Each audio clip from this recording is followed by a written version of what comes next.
Olá, meus irmãos. A paz do Mestre esteja com todos vocês. Que Deus abençoe quem me ouve, que o Senhor Deus Todo-Poderoso possa vir falar conosco sempre por intermédio da sua santa palavra, palavra que é poderosa para resgatar, restaurar, conduzir e determinar muitos em propósito. Eu creio que Deus fez, Deus faz e Deus continuará fazendo, meu irmão, em minha e em sua vida. E que essa seja mais uma palavra de salvação, mais uma palavra que traga ânimo, que possa o confortar com relação àquilo que você está passando. Peço que desde já curtam, compartilhem, comentem, dessa forma a plataforma entende que o vídeo é relevante. Bora lá para mais uma palavra. O texto de hoje encontra-se no livro de Atos dos Apóstolos. Quero ler com vocês o capítulo 10, a partir do verso 30, que diz assim, ó: Cornélio respondeu: 4 dias atrás eu estava orando em casa por volta deste mesmo horário, às 3 da tarde. De repente, um homem vestido com roupas resplandecentes apareceu diante de mim. Ele me disse: Cornélio, Deus ouviu sua oração e se lembrou das suas esmolas. Agora envie mensageiros a Jope e mande buscar Simão, também chamado Pedro. Ele está hospedado na casa de Simão, um homem que trabalha com couro e mora à beira-mar. Assim mandei buscá-los de imediato e foi bom que tenha vindo. Agora estamos todos aqui esperando diante de Deus para ouvir a mensagem que o Senhor mandou que nos trouxesse. Glória a Deus por essa palavra. Irmãos, eu gosto sempre de começar anunciando esse texto de Atos capítulo 10 como uma história daquelas que Paulo descreve em Efésios 2:10, as obras de antemão que Deus preparou para que nós andássemos nela, ou nós a praticássemos. Nós vemos de um lado Cornélio, um centurião romano, um homem gentio que precisava ser alcançado porque talvez tivesse ouvido a palavra que há paz com Deus por meio de Jesus Cristo. E Deus despertou esse homem a orar e também então, quem sabe ali até dar esmolas, como o texto mostra. E depois enviou um anjo, uma revelação do céu direto ao coração para direcionar a vida daquele homem, assim encontrar com Pedro. Do outro lado, Pedro, um homem com o coração endurecido ainda, mesmo depois de caminhar muito com o Senhor Jesus pela religiosidade. Não queria se assentar com os gentios justamente para não comer para não comer comidas impuras. E Deus aparece para ele falando que purificou todas as coisas. Uma obra que há a mão de Deus, o Espírito Santo, a palavra e tudo. E aqui nessa parte do texto que eu li para vocês, mostra como Cornélio conseguiu alcançar justamente um encontro produzido por Deus. Isso aqui é o que nós podemos chamar também de uma união de propósito. E pensando nisso, quero fazer as aplicações pertinentes a esse texto. Começa falando assim no versículo 30 de Atos 10. Cornélio respondeu: 4 dias atrás eu estava orando em casa por volta deste mesmo horário, às 3 da tarde. Vale a pena ressaltar, meus irmãos, que nesse momento Cornélio está diante de Pedro. E Pedro é a resposta da sua oração. Eu quero repetir isso, irmão. Pedro é a resposta da sua oração. É justamente aquele dilema, aquilo que a alma dele aguarda. É o que Deus indicou para ele por meio da resposta.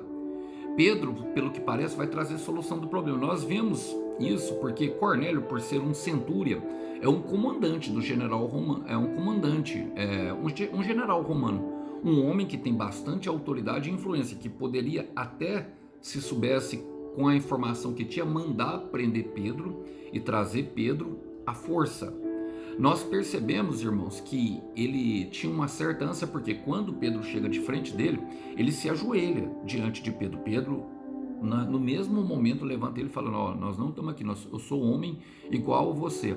Então isso mostra que o coração dele tinha ansiedade, que ele estava passando por uma forte tribulação e algo que colocava uma expectativa demasiada na vida de Pedro, porque o anjo apontou para Pedro.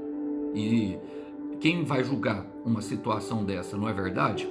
Agora, o que Cornélio traz para nós, irmãos, é que ele estava orando no mesmo horário, e parece que ele tinha o costume de orar, pelo que nós vemos no texto inteiro. Então, o que ele vem falar para nós, irmãos, é que nós não devemos parar de orar, até que a resposta esteja diante de você.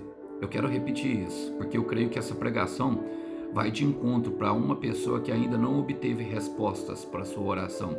Eu creio que essa mensagem vai direto e no profundo de pessoas que esperam ansiosamente para o Senhor se manifestar. Não pare de orar até que a resposta esteja diante de você. Jeremias 33, versículo 3 vai dizer: Darabassoca mandaraia, clama a mim e responder-te-ei coisas grandes e firmes que você não sabes. O tempo é dele, irmão. A resposta vai chegar. Ele sabe o momento certo de enviar. E a palavra fala, ó, de repente. Já sabe, né? Será no de repente, irmão. O de repente de Deus vai chegar. De repente um homem vestido com roupas resplandecentes apareceu diante de mim. Sabe por quê, irmão? Sabe por quê, minha irmã? Porque só tem revelação do céu quem ora. Um anjo aparece, algo vindo do céu, algo que nós sabemos que não tem como negar que foi Deus, resplandecente. Isso quer dizer que a roupa que ele vestia era mais branca do que aquilo que ele pudesse ter visto um dia, que ela brilhava talvez mais do que a luz do sol. Quem ora, meu irmão, tem revelação do céu. Quem ora vai alcançar aquilo que quer. Quem ora vai chegar nesse ponto. Quem ora vê anjos, e eu quero declarar, meu irmão, que a ordem do mestre é que os anjos te guardem até o final. Você não está vendo, mas tem anjos ao nosso redor. Sim, espíritos ministradores do bem e do mal. Os demônios também são anjos, nós devemos lembrar, mas aqui o que vai ter é uma revelação do céu, algo bom, algo que o seu coração vai se alegrar muito. Continue orando até que a revelação chega. E Deus manda eu falar para alguém aqui, irmão, que tem passado por períodos de nervosismo, até porque tem se consagrado em jejum. É normal, irmão, é normal o jejum provocar uma irritabilidade no começo. Depois nós vamos comer. O Espírito vai nos dando domínio sobre isso também. Não pare de buscar em lágrimas, não pare de buscar na madrugada. Deus está mandando eu falar para alguém aqui. Não é em vão. Você vai obter a resposta. Não é em vão. Continua, tá? Não para até alcançar aquilo que você quer. Olha, eu quero ministrar Daniel capítulo 2, versículo 21 e 22, que fala: Ele muda as épocas e as estações, destrona reis e os estabelece, dá sabedoria aos sábios e o conhecimento aos que sabem discernir, ou seja, discernimento. Revela as coisas profundas e ocultas, somente Ele revela coisas profundas e ocultas. Conhece o que jaz nas trevas e a luz habita com Ele. Então não pare até alcançar esse entendimento espiritual. Olha, Cornélio vai continuar aqui, ó, falando o que o anjo falou para ele. Ele disse assim, ó, ele disse: Cornélio, Deus ouviu sua oração e se lembrou de suas esmolas. Traz uma paz ao coração, não é verdade, irmão? Saber que não é em vão, tá vendo que não é em vão? Cornélio estava orando, irmão. Cornélio foi despertado a orar. Ninguém pregou a palavra para ele. Talvez ele ouviu um burburinho. Deus deu uma luta para ele ali, provocou uma guerra no meio da família, porque os familiares, os conhecidos deles, todos estavam reunidos ali para ouvir a palavra que Pedro tinha. Então, a gente percebe, irmão, que quando a resposta de Deus chega, quando nós percebemos de fato que é uma palavra de Deus, por exemplo, que é um profeta, que é um ministrante, aquela palavra, e por mais que não seja, porque Deus usa até o ímpio, irmão, para falar. Deus pode usar o macumbeiro, Deus pode usar qualquer um, irmão. Deus usa quem Ele quer, é quem Ele quer. Então, quando nós temos a certeza, vocês percebem que o mensageiro não é importante? Olha, a palavra vai falar em Isaías: Ciro, o meu servo. Ciro era um rei ímpio. Então, não se trata do mensageiro, sim da mensagem. Mas uma coisa nós percebemos, irmão, que a resposta de Deus, a palavra que sai da boca dele, ela tem o poder de acalmar o nosso coração. Nós percebemos de fato que não é em vão. Olha, Deus ouviu minha oração e se lembrou das suas esmolas. Isso quer dizer que Deus está atento a tudo aquilo que nós estamos fazendo. As esmolas falam das boas ações de Cornélio. E a palavra fala que não é só que ele viu, a palavra fala que ele se lembrou, ou seja, que ele memorizou ela. Isso quer dizer, meu irmão, que tudo aquilo que eu faço, que tudo aquilo que você faz, está ali corriqueiramente nos pensamentos de Deus, passa pela memória dele. Você compreende o tanto que isso é poderoso? O tanto que isso pode ter uma capacidade de trazer uma paz imensa para o nosso coração. Eu não sei vocês, mas eu me sinto muito em paz quando eu sei que Deus está ouvindo as minhas orações. Por quê, meu irmão? Primeiro, eu sei que tudo que eu estou passando é o que eu preciso passar, que me aperfeiçoa para aquilo que eu tenho pedido. E isso traz contentamento, tanto com pouco como com muito, e gratidão ao coração, por saber que o meu Criador, ele olha e zela por mim. E que ele se lembra que eu tenho tentado, mesmo que muitas vezes errando, tentando agradá-lo, tentando honrá-lo. Isso traz paz ao meu coração. Em Salmo 34, versículo 15, a palavra vai falar: os olhos do Senhor voltam-se para os justos, e os seus ouvidos estão atentos ao seu grito de socorro. E é o que nós percebemos, porque o anjo primeiro acalma o coração dele, falando: ó, você não fez em vão, não foi em vão. E aí depois ele vai dizer o seguinte: ó, Deus ouviu sua oração e se lembrou. E aí ele vai dizer, agora ele vai chegar com direção, ele fala: agora envie mensageiros a Jope e mande buscar Simão, também chamado Pedro. E é impressionante, irmãos, porque o Senhor, ele nos instrui de uma forma que nós percebemos que é aquilo que nós devemos fazer. Nós sabemos as pessoas a qual nós devemos nos relacionar. Há algo no nosso coração que nos motiva, sabe, a se aproximar daquilo. Porque Deus, ele dá a direção, meu irmão, a todos que nele confiam. Ele sempre dará uma direção confiável. Você percebe que ele fala o nome, ele fala, ó, Simão, vai a Jope, ou seja, um lugar específico, vai a Jope e mande chamar Simão, também chamado Pedro. Então, por quê? Lá na casa desse homem tinha um Simão que também trabalhava com couras, mas ele faz questão de mostrar que era Pedro, um homem responsável. E logicamente Pedro vai viver cumprimento de promessas, que eu sempre falo para vocês, que está em Mateus 4,19, 20 após mim, pois eu lhes farei pescadores de homem. Pedro está numa pescaria louca.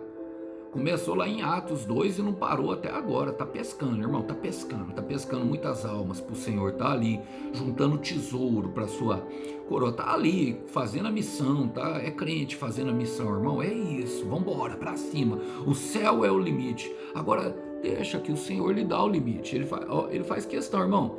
Tem pessoas que falam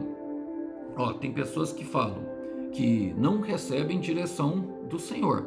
Talvez você não tenha orado bastante, talvez esse seja um motivo, não um único, eu vou chegar em outro ali na frente, mas eu quero ministrar com vocês Salmos 32, versículo 8, que ele fala: eu o instruirei e o ensinarei no caminho que você deve seguir, eu o aconselharei e cuidarei de vocês. Você percebe a beleza dos verbos exprimidos, ou seja, exibidos ou escritos pelo salmista nesse versículo? Instruirei, ensinarei, aconselharei e cuidarei. Irmão, isso é maravilhoso.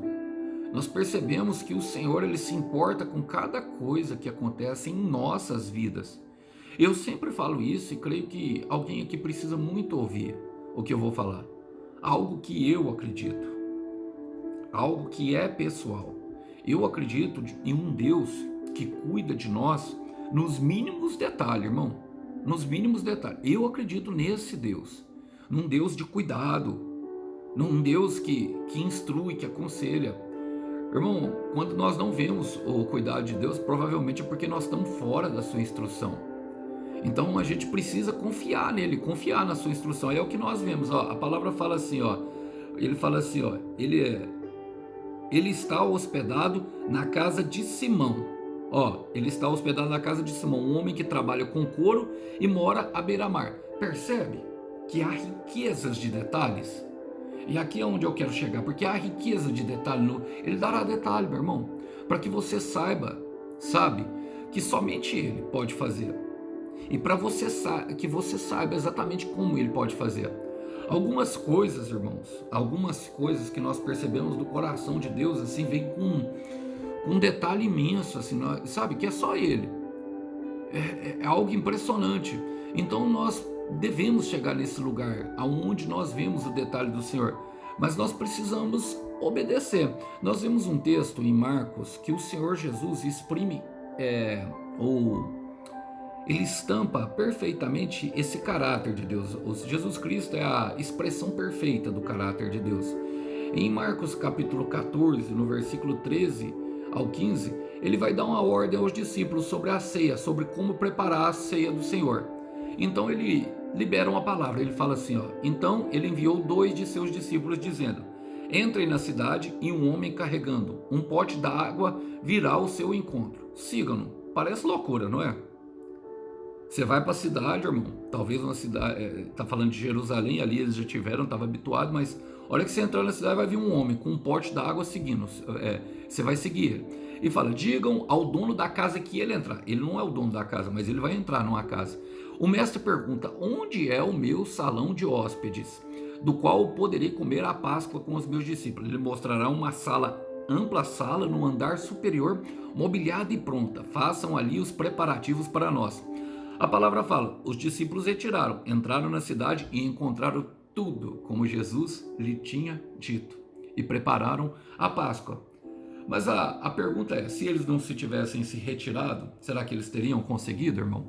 Essa é a grande questão, porque nós vemos aqui, ó, Cornélio avançando nesse sentido, porque ele fala, assim mandei buscá-lo de imediato, e foi bom que tenha vindo.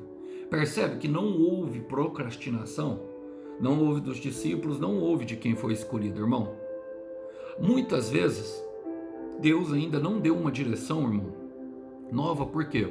Porque nós não cumprimos a direção anterior. Ele está esperando que você faça. O Hebreus 11:6 vai dizer que sem fé é impossível agradar a Deus e que Ele é galardoador daqueles que o buscam. Então nós devemos nos atentar justamente a isso, irmãos. Eu percebo que o Senhor, quando para de falar comigo, é justamente porque eu deixei, em algum momento eu titubeei justamente em cumprir alguma coisa que Ele me deu. Eu passei a ser mais ativo nessa questão, na questão da proatividade. Ser proativo com Deus, sabe? Você está pronto para servir, como Jesus fala. Está pronto para ser direcionado por Ele. Está pronto para... Isso é respeito à palavra dEle, irmão. Isso é respeito, é ter fé, é colocar em ação aquilo que... A fé verdadeira, ela implica isso. Então muitas pessoas não recebem mais direção de Deus. Por quê, irmão? Porque estão procrastinando. Não procrastine quando o Senhor enviar, irmão, alguma missão, sabe? Senão você pode enfrentar o silêncio de Deus. Paulo vai dizer aos Romanos, em capítulo 13, irmãos, no versículo 11, ele diz para nós o seguinte, ele fala, façam isso, compreendendo o tempo em que vivemos. Chegou a hora de vocês, a hora de vocês despertarem do sono, porque agora a nossa salvação está mais próxima de que quando cremos. E a cada etapa cumprida, a cada estação virada, irmãos, nós estamos mais perto de viver promessas. Rabá da Sokamandaraia. Eu estou pregando aqui para pessoas que estão pensando, isso é coisa da minha cabeça. Eu estou pregando aqui para pessoas que estão com dificuldade de obedecer ao Senhor. Eu estou pregando aqui para pessoas que pensam que é loucura isso que estão ouvindo. Eu te digo agora, meu irmão, faça agora e você verá um resultado espetacular daquilo que Deus tem para você. Ele está te levando direto à sua promessa. Bom, e a palavra termina falando assim, ó, irmãos. Ele fala assim, ó, mandei buscá-lo, então ele fala, agora estamos todos aqui, esperando diante de Deus, para ouvir a mensagem que o Senhor mandou que você nos trouxesse. Você percebe que ele sabia que Pedro carregava algo, que Pedro carregava a semente, que Pedro era o portador da semente? Então Deus, quando Ele une os propósitos, é porque cada parte, irmão, ali de uma a outra molda. Pedro também foi moldado, irmão, por isso. Então nós percebemos que Deus cuida de tudo, irmão, e que é uma obra do Senhor. Agora, o recado que fica aqui é: faça a sua parte e espere com confiança em Deus. Por quê? Ele não falha, irmão. Espere com confiança pela sua resposta, porque ela certamente virá. A nossa parte, como nós fazemos, Deus não falha com a dele. E é isso que eu quero terminar. Quero terminar ministrando Romanos também, capítulo 3, capítulo 5, do versículo 3 ao 5, que diz: não só isso, mas também nos gloriamos nas nossas tribulações. E quantas tribulações Pedro e Cornélio tiveram que enfrentar, irmão, para se unir em propósito. Porque sabemos que a tribulação produz perseverança. Tiveram que perseverar. Rabada soia. Fala, a perseverança, um caráter aprovado. Agora nós já não somos mais os mesmos. E o caráter aprovado, esperança. Quem é que pode roubar a nossa esperança? Porque no versículo 5, ele vai dizer: e a esperança não nos decepciona, ou a esperança não falha, porque Deus derramou seu amor em nossos corações por meio do Espírito Santo que Ele nos concedeu. Meu irmão, vai pela fé, vai por aquilo que Deus te falou, vai por aquilo que Ele te disse lá no começo. E se você pensa que através dessa palavra deixou de fazer alguma coisa, faça hoje, porque o Senhor, com toda certeza, honrará a tua fé. E eu quero aqui finalizar dizendo que Ele cumpre tudo que Ele promete. Da parte dele, Ele cumpre tudo que Ele promete. Às vezes, Ele está esperando apenas você fazer a sua parte. Então eu quero terminar com Romanos 15:13, que fala que o Deus da esperança o encha de toda alegria e paz por sua confiança nele, para que vocês transbordem de esperança pelo poder do Espírito Santo. E quando essa esperança estiver transbordando, certamente você viverá tudo aquilo que Ele prometeu. Depois desse processo, depois da obediência, tem um milagre, tem a resposta. Deus responderá às suas orações. Que Deus abençoe os irmãos, a paz do Mestre esteja com todos. Até uma próxima. Tchau, tchau.